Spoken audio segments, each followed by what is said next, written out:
rappeler pour après, parce que peut-être les gens comprennent, le parler d'expulsion. Expulsion, son mot juridique que lié, c'est une base légale. Là, on a un bon jugement pour mettre le monde dehors. Et bien, ils mettent le dehors, suivant la justice. Mais ça, pas une expulsion forcée parce que dans le jugement, on est censé connaître, au courant, et la justice n'a pas de raison. Et bien, il doit sortir de sa expulsion. Mais expulsion forcée, c'est pour bagaille moi-même, le BAI. Normalement, parce que tout le monde qui là, nous vivons période dans des terres. Tu as gagné expulsion forcée. Lorsque les gens étaient obligés, après que les terres en bas, fissurés, et bien obligés de quitter les cailloux. Et pour aller, et contre volonté, pour aller sur la chambre de santé, et bon paquet jusqu'à présent, l'État peut pas faire ça. Alors que m'a dit nous clair et bon, ça qui est terrible, c'est que les Nations Unies qui lui-même mettait dans toute convention les principes directeurs pour l'État, qu'importe l'État haïtien, l'État est obligé de déplacer force interne dans le pays, qui disposition parce que déplacer, expulsion forcée, je me suis expliqué c'est une violation des droits humains que lié. Nous avons l'espace qui n'est pas là pour ça, qui n'est pas approprié avec un bête. Donc l'État a gagné, quand il s'agit des droits humains, l'État a une responsabilité. Qui ça l'État a fait avec les gens matissants qui vivent dans le camp de Koulia, parce que nous ne pouvons pas nous débattre parce que c'est des gens qui vivent dans des circonstances où ils ne peuvent pas vivre. Souple mes amis, pas banaliser, termine. Nous avons aider le gouvernement, la société veut aider le gouvernement, nous voulons parler de déplacement, même nous ne pouvons pas de déplacer. C'est avec tout ça, nous sommes obligés de sauver pour eux. Eh bien, il entre dans 4 principes des Nations Unies.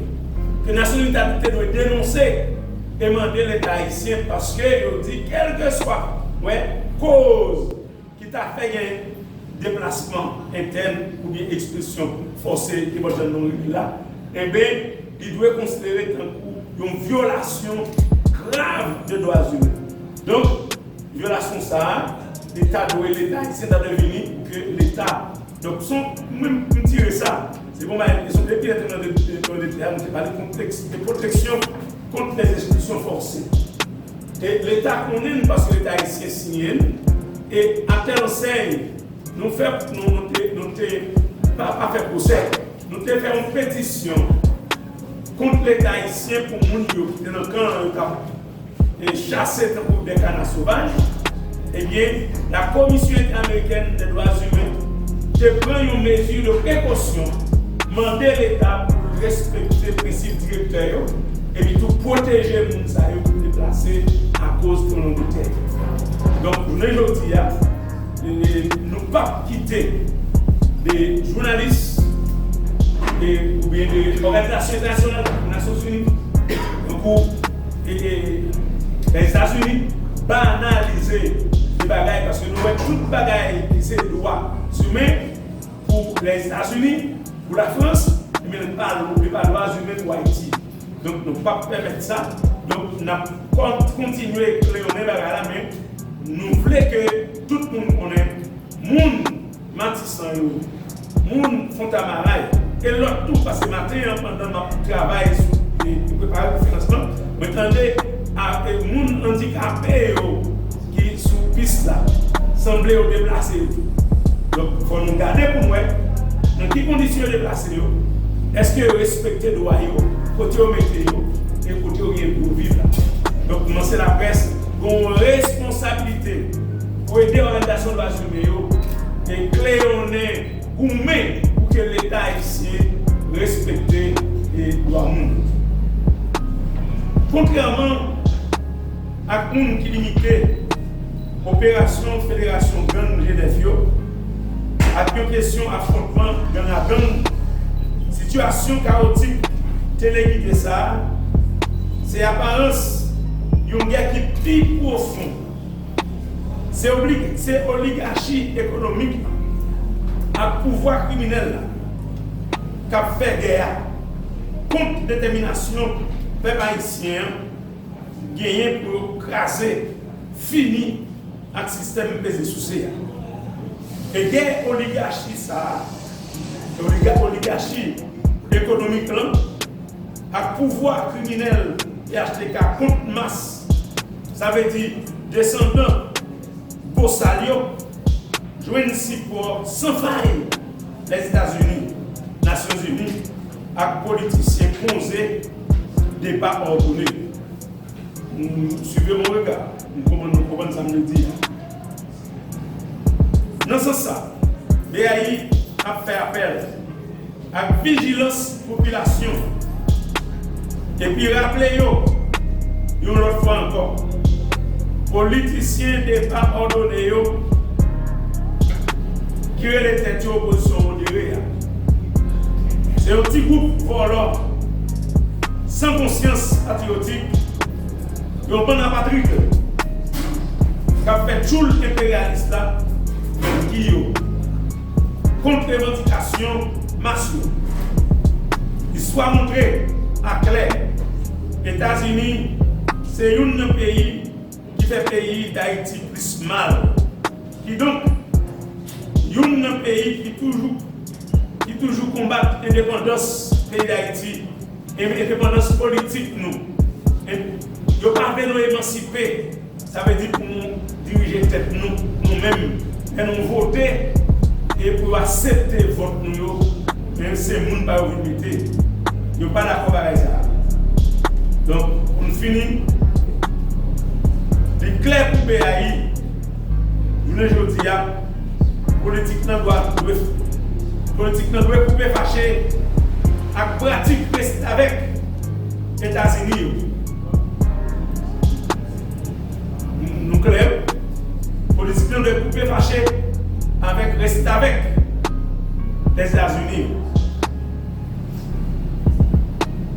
Nous devons une force nationaliste progressiste qui émerge en deux classes politiques là, qui a pris courage avec des mains, avec des bras, pour assumer patriotiquement les revendications peuple haïtien qui clair contre le coq, une transition coupée fâchée, qui va redéfinir l'orientation pays sur une base nationaliste progressiste.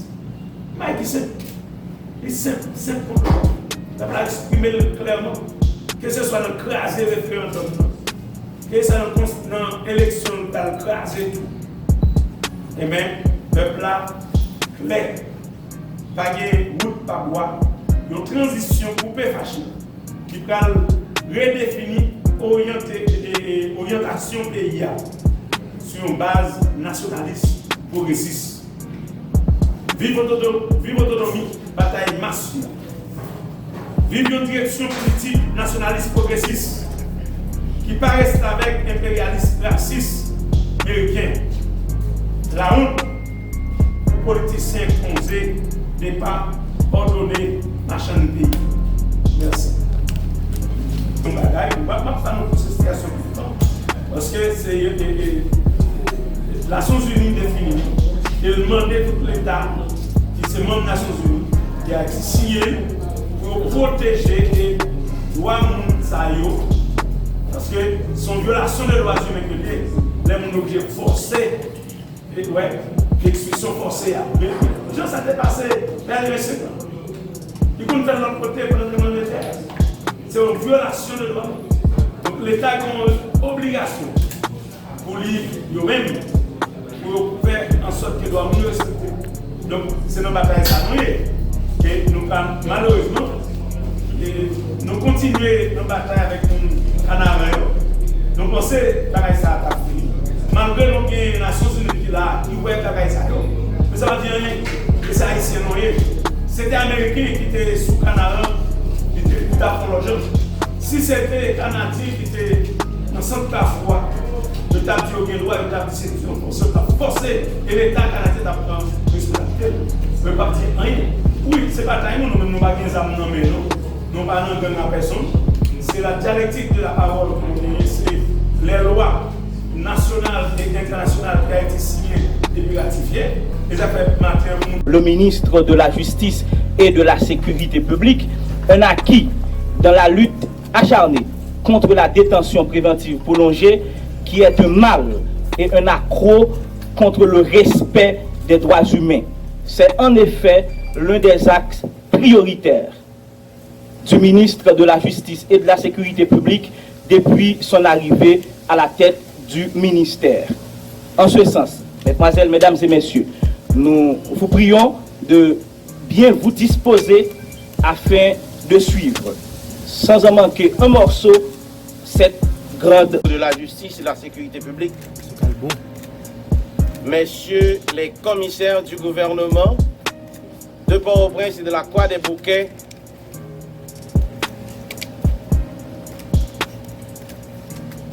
monsieur le juge d'instruction, maître Edumé, madame la ministre, conseillère du président de la République, messieurs les membres et dames du comité de pilotage, mesdames, messieurs de la presse parlée, écrite, télévisée et en ligne, mesdemoiselles, mesdames et messieurs, combattre la détention préventive prolongée n'est pas une mission aisée. C'est de protéger les droits fondamentaux de la personne humaine. Mais c'est aussi s'attaquer à des intérêts puissants. Il faut donc prendre le taureau par les cornes. Pour cela, le ministère dont je suis le titulaire a besoin de l'appui de tous les acteurs de la chaîne pénale, des partenaires techniques et financiers et de tous les intervenants à un titre ou à un autre dans le système judiciaire pour mieux combattre le phénomène avec efficacité. Ayant une longue carrière derrière moi dans le système judiciaire, j'ai toujours soutenu l'idée que la détention préventive prolongée est la résultante de nombreux dysfonctionnements des maillons de la chaîne pénale, depuis la police à la prison, en passant par les parquets et les cabinets d'instruction. J'avais compris que la solution à ce problème récurrent passait par la relance et le maintien du comité de suivi de la chaîne pénale en vue d'une meilleure performance des acteurs pénaux, par une augmentation significative du nombre d'audiences réalisées par nos cours et tribunaux, par un contrôle strict du flux entrant dans les centres d'incarcération, par le respect des délais légaux par les magistrats instructeurs, par la bonne qualification des faits, etc. Cette position est partagée par des acteurs judiciaires, des acteurs de la société civile et des partenaires techniques et financiers avec lesquels nous avons tenu un atelier les 11, 12 et 13 janvier 2021 sur le phénomène de la détention préventive prolongée. À l'occasion de cet atelier, nous avons abordé les difficultés auxquelles font face le système judiciaire, notamment les capacités du personnel, les infrastructures, la gestion des dossiers, le fonctionnement du système carcéral et plus spécifiquement le phénomène récurrent de la détention provisoire prolongée qui est en réalité une violation grave des droits fondamentaux des justiciables, victimes du faible rendement de certains acteurs judiciaires et des dysfonctionnements de la chaîne pénale. Des recommandations ont été produites sur des mesures à adopter. Un comité a été mis en place au sein du ministère pour la rédaction d'un rapport d'atelier prenant en compte les recommandations et partages d'expériences des différents acteurs et qui tient lieu de plans stratégiques de lutte contre la détention préventive prolongée.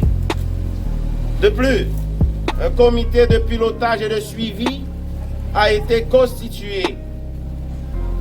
Ce comité de pilotage et de suivi sera présidé par le directeur des affaires judiciaires, Maître Level Milo.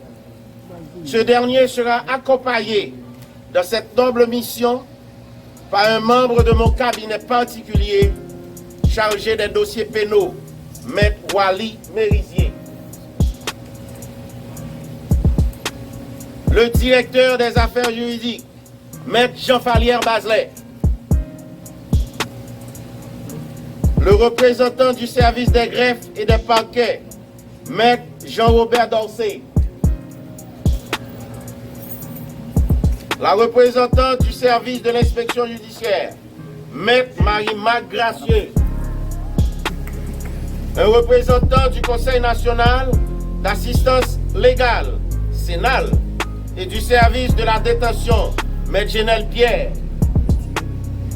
Et des observateurs des initiatives censées, légales et conformes à l'éthique, en vue d'assurer les suivis pour faciliter la mise en œuvre effective de ce plan stratégique devant combattre la détention préventive prolongée. Je ne veux pas que ça soit un plan de plus, classé dans les tiroirs de l'administration.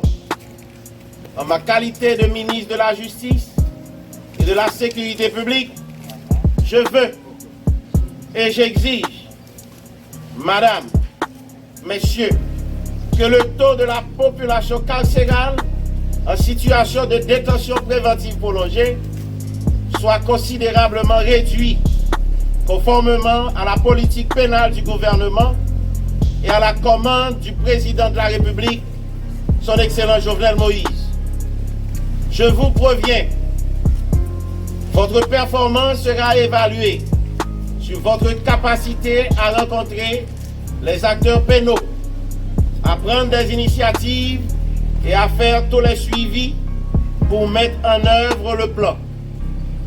Quand vous rencontrez les goulots d'étranglement, je vous permets de m'adresser directement des rapports circonstanciés avec des propositions de solutions appropriées pour qu'on aille vite et bien, car le moment n'est pas au grand discours, mais à l'action.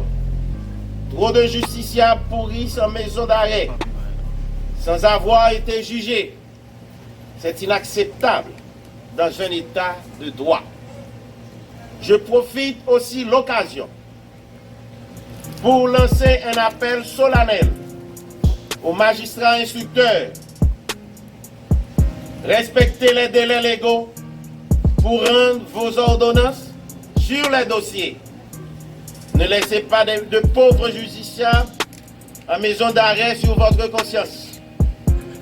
Je sais que le CSPJ est en train de mettre de l'ordre en renforçant l'inspection judiciaire. Je l'encourage donc sur cette lancée au nom du principe supérieur de la justice. Par ailleurs, j'éprouve un sentiment de satisfaction pour le travail accompli par les différents acteurs de la chaîne pénale qui ont pris part à l'atelier tenu en janvier dernier sur la DPP à l'hôtel Montana. Quand je dis la DPP, c'est la détention préventive prolongée. Il y va de même pour celui réalisé par le comité de rédaction de ce plan stratégique dont les travaux ont été dirigés par mon directeur de cabinet particulier, Maître Destin Jean, et le directeur des affaires judiciaires, Maître Level Milor. Mes remerciements vont également à l'endroit des partenaires techniques et financiers qui ont accompagné ce processus du début à la fin et qui, je l'espère bien, vont appuyer à sa mise en application effective au bénéfice des justiciables assoiffés de justice. Ce plan stratégique, une fois rendu public, n'appartient plus au ministère dont je suis le titulaire, mais à l'ensemble des acteurs de la chaîne pénale en vue de services publics, de la justice de meilleure qualité et accessible à tous. Madame, Messieurs, bon travail et surtout soyez directeur des affaires judiciaires, Maître Level Milor, à prendre la parole au nom de la détention préventive prolongée, dont il est le président. Messieurs les membres du cabinet particulier du ministre, Messieurs les commissaires du gouvernement pour les tribunaux de première instance de Port-au-Prince et de la Croix des Bouquets, Monsieur le juge instructeur et président de l'association des Namas, en l'occurrence, Maître Kelson Edumé, Mesdames, Messieurs les représentants du CNID, Mesdames, Messieurs, membres du comité de pilotage et de suivi de lutte contre la détention préventive prolongée, Mesdames, Messieurs les cadres du ministère de la Justice et de la Sécurité publique, Mesdames, Messieurs les représentants de la presse par les écrits, télévisés en ligne, Mesdames, Messieurs. Après l'intervention magistrale du ministre de la Justice et de la Sécurité publique, en l'occurrence Maître Rockefeller Vincent, je n'ai qu'à vous rappeler que la situation est réellement inquiétante et alarmante de les prisons à travers le pays. Tenant compte de la promiscuité et la surpopulation carcérale, la peur s'installe davantage, avec la recrudescence surtout du Covid-19, puisque son inclusion dans les prisons pourra provoquer une catastrophe humanitaire. Donc, au-delà de toutes les autres conséquences de ce mal qu'est la détention préventive prolongée, portant atteinte aux droits et libertés de la personne humaine, nous serions en droit de nous attendre au pire si rien n'est fait. Heureusement, la sagacité et le leadership du ministre de la Justice et de la Sécurité publique, M. Rockefeller Vincent, l'ont guidé à prendre cette noble initiative, celle d'installer aujourd'hui le comité de pilotage et de suivi du plan stratégique de lutte contre la détention préventive prolongée, dont je suis le titulaire ou le président de ce dit comité. Ayant cette lourde responsabilité, je dois vous dire, monsieur le ministre, par ce geste ce matin, nous sommes appelés aussi, chers collaborateurs, membres du dit comité, au sauvetage d'une situation catastrophique qui s'annonce sans précédent. Donc, la tâche est de taille. Il faut vous préparer à vous y atteler.